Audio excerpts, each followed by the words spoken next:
حضرت موسیٰ علیہ السلام کو کلیم اللہ کے طور پر ہم سب جانتے ہیں، کیونکہ آپ اللہ سے کلام فرمایا کرتے تھے کوہ طور پر۔ ایک مرتبہ آپ کوہ طور پر جا رہے تھے تو راستے میں آپ کو ایک شخص ملا، اس نے کہا اے اللہ کے نبی، جب آپ اللہ سے ملے تو ان سے بولیے گا کہ رزق بس کر دیں، میں تو تھک گیا ہوں اس کو سنبھال کے۔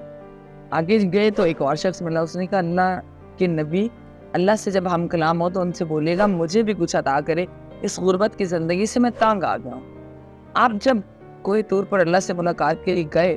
آپ نے اللہ کو دونوں کا پیغام پہنچایا۔ جب شکر کرنے والے کا جب اس شخص کا پیغام پہنچایا کہ جو یہ کہہ رہا تھا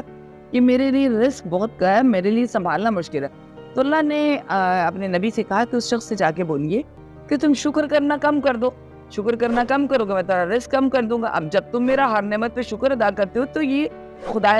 عز و جل کو گوارا نہیں ہے وہ شکر کرنے والے کے رزق کو کم کر دے۔ اور دوسرے شخص کے لیے آپ نے جب بات کی تو اللہ تعالیٰ نے کہا کہ اس کو بولو شکر ادا کرنا شروع کرے، نہ شکری سے باز رہے، شکر ادا کرے گا تو میں اس کا رزق بڑھا دوں گا۔ واپس آئے تو جب آپ اس شخص کے پاس سے گزرے کہ جس نے یہ کہا تھا کہ مجھے بھی کچھ کھانے پینے کو ملے، کب تک یہ اس طرح طرز طرز کی زندگی گزاروں گا، جب آپ نے اس سے کہا کہ اللہ تعالیٰ کہتے ہیں شکر زیادہ کرنا شروع کر، شکر کرنا شروع کر دو تاکہ میں تمہارا رزق بڑھاؤں، تو اس نے کہا کہ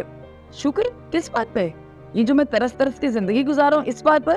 اور یہ رویہ صرف اس شخص کا نہیں تھا، ہم میں سے بہت سے لوگوں کا ہے، کیونکہ ہمیں یہ احساس ہی نہیں ہے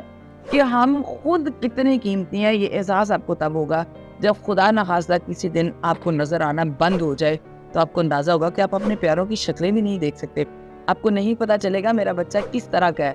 آپ کو نہیں پتا چلے گا دنیا کے رنگ جو ہے وہ کیسے ہیں، آپ کو نہیں پتا چلے گا دن سے رات کیسی ہوتی ہے، سورج کا نکلنا کس کو کہتے ہیں، سورج کے غروب ہونے کا منظر کس قدر خوبصورت ہوتا ہے،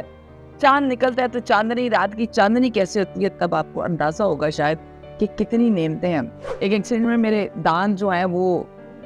کافی ان کا نقصان ہوا، تو مجھے ایک دو دانت جو ہے وہ لگوانے پڑے۔ مجھے اندازہ ہوا کہ یہ دانت جن کی کبھی ہم شاید ویلیو ہی نہیں کرتے ہیں، ایک دانت کا 50,000 روپیز جو ہے وہ انہوں نے چارج کیے، اور مجھے اندازہ ہوا کہ جو 32 کے 32 دانت ہیں، اگر ہم ان کو 50 سے ملٹیپلائی کریں تو ہمیں اندازہ ہو یہ ایک آنکھ، یہ انگلی، یہ کوئی اس کا نیم بدل ہی نہیں ہے۔ You can not have an other, آپ اس کا کوئی سبسٹیٹیوٹ نہیں ہے، آپ کا کوئی الٹرنیٹیو نہیں ہے کہ آپ کو اسی طرح کی چیز مل دے، آپ کی کڈنیز کا کوئی الٹرنیٹیو نہیں ہے۔ تو آپ کا صبح اٹھتے ہی سب سے پہلے تو زندہ اٹھ جانے پہ شکر ہے، پھر آپ نے جسم کے اندر دیکھیے کہ کس نعمت کی فراوانی ہے، اس کا شکر ادا کیجئے۔ اولاد ہے تو اولاد کا شکر ادا کیجئے، صبح کھانے کو مل رہا ہے تو کھانے کا شکر ادا کیجئے۔ اتنے شکر کے مقام ہے کہ آپ سوچ نہیں سکتے۔ میں اکثر اپنے بچوں سے کہتی ہوں کہ جب آپ نے کوئی چیز خواہش کی اور آپ کو وہ کھانے کے لیے مل گئی تو آپ کے اوپر کتنے شکر واجب ہوتے ہیں۔ سب سے پہلا شکر کہ آپ نے جو خواہش کی اللہ نے اس کے خریدنے کی استطاعت آپ کو دی ہوئی تھی۔ دوسرا شکر، آپ نے خواہش بھی کی، آپ نے خریدنے کی استطاعت بھی کی، اور آپ کو اللہ نے وہ صحت بھی عطا کی تھی، آپ کو شوگر نہیں تھا، آپ کو بلڈ پریشر نہیں تھا، آپ جو چاہتے تھے وہ کھا سکتے تھے۔ اتنے شکر صرف اسی پر واجب ہے کہ آپ نے کسی چیز کی خواہش کی، وہ آپ کو مل گئی اور آپ نے اس کو کھا لیا۔ تو شکر گزاری کا جذبہ اپنے اندر پیدا کیجئے، یہ شکر گزاری آپ کی نعمتوں میں بہت اضافہ کر دے گی۔ اللہ آپ کا حامی ناصر۔